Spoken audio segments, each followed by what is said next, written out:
In the summer of 2017, I was taking a nap, and when I woke up from that nap, I felt the urge to grab a pencil and paper and start writing, and so I did. What was interesting is that when I started writing, it just started flowing differently than when I normally write. Because English is my second language, I normally have to think very thoroughly what it is that I'm going to say. I go back in the sentence to make sure that it's coherent, that I'm using the right prepositions. Prepositions in English are hard. And so on and so forth. And interestingly enough, this was just coming. I wasn't going back to review.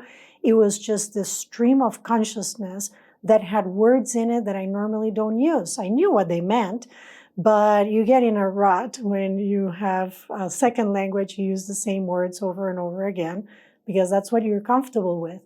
But there were all these words that I normally don't use, and I had a sense that it was coming from somewhere other than me, which was very interesting. At this time, I had already been privy to channeling. I was starting to understand that there truly is more than what we know there is. So it wasn't completely alien, pun intended, to me, but I wasn't exactly sure what was going on, but I allowed it.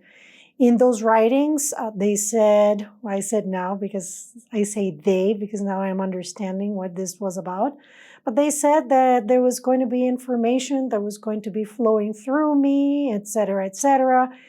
It was more than the words, it was the energy that I felt through these words that was quite particular. It was very loving.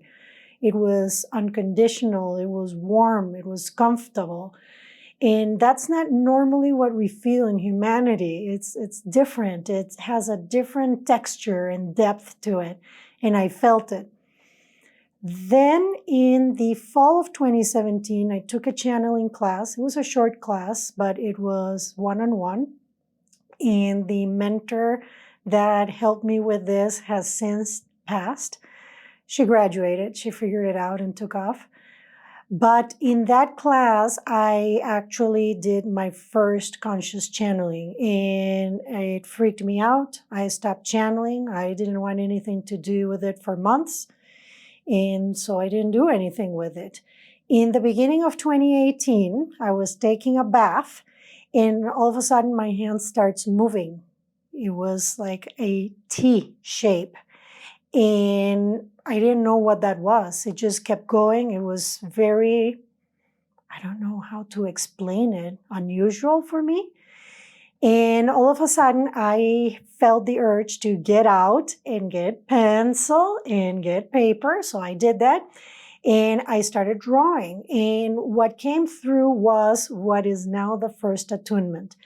It has a letter T feel to it, and then some symbols.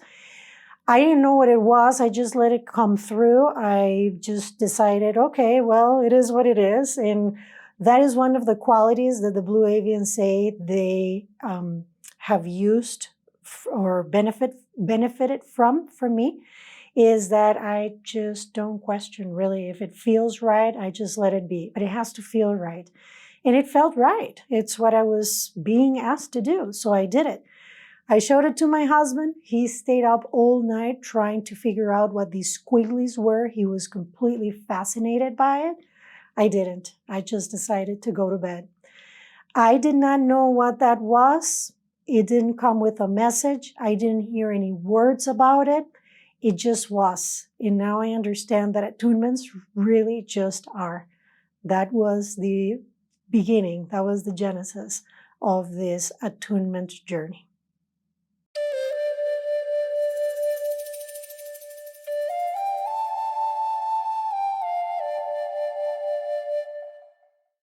Thanks for watching. If you enjoyed this video, make sure you like, share, and subscribe. You can find the link to our website below, zinaallen.com, and be sure to click on that bell to be notified when we add new videos.